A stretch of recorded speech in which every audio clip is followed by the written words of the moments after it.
Halo guys, Shalom, Assalamualaikum warahmatullahi wabarakatuh. Saat ini saya akan membawakan tugas UAS dari Keperawatan Kegawat Daruratan mengenai simulasi pertolongan kegawatan intoksikasi makanan, obat, dan gigitan binatang yang berbisa. Check it out. Oke guys, saat ini kita masuk dalam keracunan makanan. Nah, apa sih keracunan makanan itu? Nah, keracunan makanan adalah masalah pencernaan yang terjadi setelah Anda mengonsumsi makanan dan minuman yang terkontaminasi oleh bakteri, virus, atau parasit. Nah, gejala yang muncul dalam beberapa jam kemudian biasanya berupa mual, muntah, ataupun diare. Kebanyakan kasus keracunan makanan ini termasuk ringan dan bisa ditangani sendiri di rumah. Tapi, ada juga orang-orang yang mengalami keracunan parah dan harus ditangani oleh tenaga medis. Nah, untuk tanda dan gejala dalam keracunan makanan ini bisa bervariasi tergantung pada apa penyebabnya. Beberapa gejala yang umum termasuk yaitu mual, muntah, diare berair, nyeri perut dan kram, ada juga demam, kurangnya energi dan merasa lemah, kehilangan selera makan, otot sakit, dan menggigil. Nah, untuk penyebab dan faktor resiko, keracunan paling sering terjadi karena Anda mengonsumsi makanan atau minuman yang tercemar atau yang belum matang. Nah, misalnya, bila Anda makan makanan yang dimasak dengan air kotor, atau bila Anda makan daging sapi yang tidak dimasak dengan matang. Nah, makanan-makanan tersebut mengandung bakteri, virus, atau parasit yang masih hidup. Akibatnya, setelah dimakan, organisme tersebut akan menginfeksi pencernaan Anda. Nah, banyak hal yang dapat menyebabkan kondisi ini. Berikut antaranya, yaitu bakteri, di mana bakteri adalah satu penyebab keracunan yang paling umum. Setiap jenis bakteri bisa menimbulkan gejala dengan tingkat keparahan yang berbeda. Berbagai jenis bakteri yang sering terjadi dalangnya adalah Campylobacter, kemudian ada Salmonella typhi yang juga menjadi penyebab demam tifoid.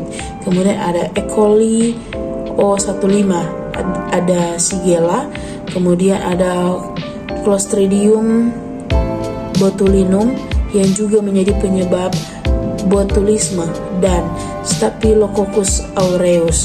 Nah, kemudian yang kedua ada virus, di mana virus norovirus dapat menginfeksi dalam kurun waktu 2 sampai dengan 48 jam setelah Anda mengonsumsi makanan yang terkontaminasi.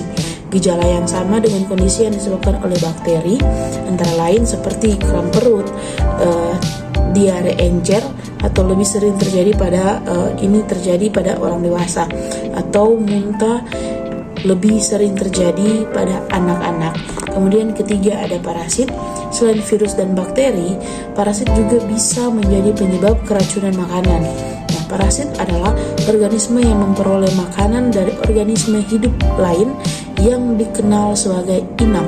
Nah, salah satu parasit yang bisa menyebabkan keracunan adalah Giardia yang dapat hidup di usus hewan dan manusia. Nah, jika parasit ini masuk ke dalam tubuh Anda lewat makanan yang dimakan, ia bisa menyebabkan diare, kram perut, kembung, mual, bahkan feses yang berbau busuk dalam waktu sekitar 1 hingga 2 minggu setelah terpapar. Kemudian yang keempat ada racun. Selain karena bakteri, virus, dan parasit, beberapa kasus keracunan juga bisa terjadi karena racun alami atau racun kimia tambahan yang dikonsumsi dari makanan. Nah, kemudian kita akan bahas mengenai bagaimana keracunan makanan diobati. Nah, pada kebanyakan kasus ini, gejala dapat sembuh sendiri selama 1 sampai dengan 3 hari tanpa perlu pengobatan khusus dari dokter. Pada beberapa orang, gejala bisa bertahan agak lama. Nah, jika kondisi tidak kunjung membaik atau bertambah parah, dokter dapat menganjurkan rawat inap atau pengobatan yang lebih intensif tergantung penyebab dan tingkat keparahan gejala dari yang kita derita. Nah, kemudian beberapa keracunan makanan yang dapat diberikan dokter. Beberapa obat keracunan makanan yang dapat diberikan oleh dokter. Yang pertama ada rehidrasi. Dokter dapat merekomendasikan pengobatan rehidrasi untuk mengganti cairan yang hilang saat keracunan makanan disertai diare dan muntah parah. Kemudian cairan oralit bermineral seperti natrium, kalium, dan kalsium dapat diresepkan untuk mengembalikan keseimbangan cairan dalam tubuh Anda yang hilang karena diare. Dokter juga dapat memberikan cairan elektrolit lewat infus agar efeknya lebih cepat terasa. Kemudian agar tetap terhidrasi, penting juga untuk makan makanan berkuah dan minum air mineral saat di rumah. Nah, anak yang masih diberikan ASI bisa tetap disusui lebih lama apabila ia mengalami kondisi seperti ini. Kemudian untuk orang dewasa, mencegah dehidrasi saat keracunan makanan bisa dilakukan dengan mengonsumsi bubuk cairan oralit yang dijual di apotek. Kemudian tuang bubuk oralit dan tambahkan air.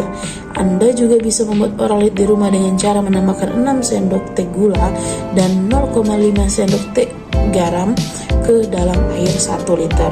Kemudian ada kedua, yaitu obat diare, di mana dokter juga akan memberikan obat diare untuk membantu memadatkan feses yang cair saat keracunan makanan. Menurut Kementerian Kesehatan Indonesia, obat diare dapat diberikan adalah yang mengandung kaupektate dan aluminium hidroksida. Atau obat ini hanya digunakan apabila kondisi diare Anda terjadi lebih dari beberapa hari.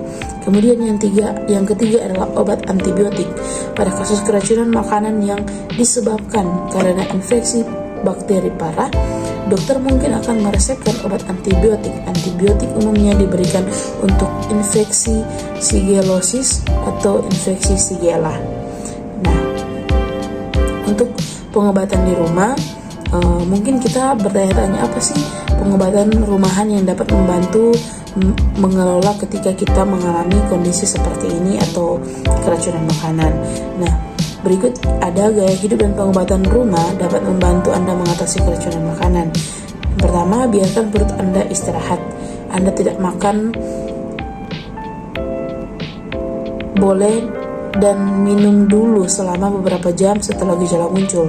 Kemudian, cobalah mengisap potongan es batu atau minuman sedikit air soda tawar, kaldu, atau minuman isotonik dan non-kafein juga dapat dikonsumsi. Kemudian, setelah merasa agak baikan, coba perlahan-lahan kembali makan. Makanlah makanan yang hambar, rendah lemak, rendah serat seperti roti, pisang, dan nasi putih. Kemudian istirahatlah di rumah karena keracunan makanan dapat berisiko dehidrasi. Kondisi ini dapat melemahkan badan Anda. Nah, oke guys, saat ini kita akan membahas pertama mengenai keracunan obat. Apa sih keracunan obat itu? Nah, keracunan obat atau dalam ilmu farmakologi disebut dengan toksisitas obat atau drug toxicity, di mana ini terjadi ketika tubuh telah mengumpulkan terlalu banyak kandungan obat di dalam aliran darah. Nah, toksisitas ini sendiri mengacu pada kemampuan suatu saat atau dalam hal ini obat-obatan, di mana ini untuk mengakibatkan sehingga menyebabkan efek negatif seperti ketidaknyamanan, kesakitan, dan bahkan kematian. Nah, untuk keracunan obat ini adalah suatu efek samping dari penggunaan obat-obatan yang perlu Anda waspadai. Oleh karena itu, penting untuk mengetahui gejala, penyebab, dan pengobatan yang tepat untuk kondisi ini. Nah, saat ini kita masuk dalam penyebab keracunan obat, di mana salah satu penyebab umum keracunan obat adalah konsumsi obat yang berlebihan. Nah, ini mengakibatkan ada terlalu banyak kandungan obat yang masuk ke dalam tubuh. Nah, kondisi ini dapat terjadi bila Anda minum obat melebihi dosis yang telah ditentukan. Keracunan juga mungkin terjadi bila dosis yang diresepkan oleh dokter terlalu tinggi. Penggunaan obat-obatan dalam waktu yang lebih lama juga berisiko membuat obat menumpuk dalam aliran darah. Nah, seiring waktu, kondisi ini bisa mengakibatkan toksisitas obat. Selain itu, teman-teman, beragam faktor lain seperti usia pasien, fungsi ginjal, dan kecukupan cairan tubuh memengaruhi seberapa cepat tubuh mendetoksifikasi dan menghilangkan zat tersebut. Nah, untuk tanda dan gejala dalam keracunan obat ini, yaitu gejala keracunan obat pada umumnya hampir sama dengan efek samping obat, tetapi teman-teman dengan tingkatan yang lebih parah. Selain itu, gejala yang muncul tergantung pada jenis obat, dosis, sehingga kondisi kesehatan orang tersebut secara keseluruhan. Nah, ini beberapa tanda dan gejala umum toksisitas obat antara lain. Yang pertama, mual muntah, sakit perut, diare, fesus berdarah, sakit kepala, kebingungan, kejang, detak jantung cepat atau lambat, penurunan tekanan darah, kesulitan bernafas, dan penurunan kesadaran atau pingsan.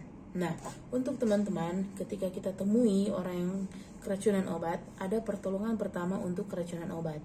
Dimana yang pertama, perhatikan gejala keracunan seperti mual, muntah, pusing, sakit kepala, linglung, kejang, atau bahkan pasien tersebut atau korban tersebut terjadi pingsan. Nah, yang kedua, segera hubungi layanan kontak darurat. Lalu sampaikan gejala yang muncul, jenis obat yang diminum, dosis obat, dan waktu terakhir oleh obat tersebut digunakan. Kemudian ketiga, ikuti petunjuk pertolongan pertama pada korban keracunan yang diberikan oleh dokter atau tenaga medis yang terhubung melalui layanan kontak darurat. Keempat, pastikan jalan nafas korban terbuka, lalu lakukan pengecekan tanda-tanda vital pada tubuh korban, terutama denyut nadi dan laju pernapasannya. Kelima, jika korban tidak merespon dan denyut nadi tidak terasa, Anda dapat memberikan resusitasi jantung paru. Yang keenam, jangan memberikan obat, makanan, atau minuman apapun untuk menetralkan racun kecuali petugas medis yang menyarankan. Nah, ketujuh, baringkan tubuh korban menghadap kiri dan buatlah ia senyaman mungkin. Jika korban muntah, segera bersihkan mulut agar tidak menghalangi jalan nafas.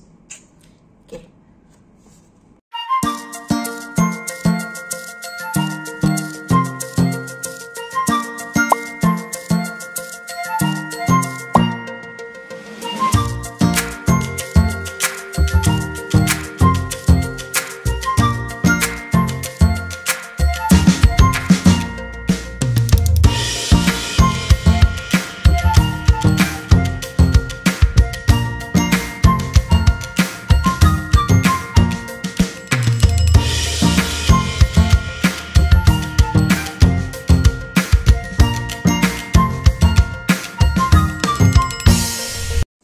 Oke guys, sekian video saya saat ini. Kiranya dari video ini kita dapat melakukan pertolongan pertama ketika mengalami keracunan ataupun gigitan binatang yang berbisa. Nah, dari video saya saat ini, di akhir video saya mau mengajak teman-teman sekalian, mari kita gabung di Universitas Pembangunan Indonesia Manado yang terletak di tempat yang strategis, bahkan dosen-dosen yang luar biasa, tidak kalah saing dengan dosen-dosen yang lain, yang sehingga dapat memberikan ilmu bagi kita mahasiswa keperawatan ataupun mahasiswa yang ada di fakultas lain, dan sehingga dapat menciptakan perawat-perawat yang profesional dan kompeten. Untuk itu, mari tergabung di Universitas Pembangunan Indonesia Manado. Dadah!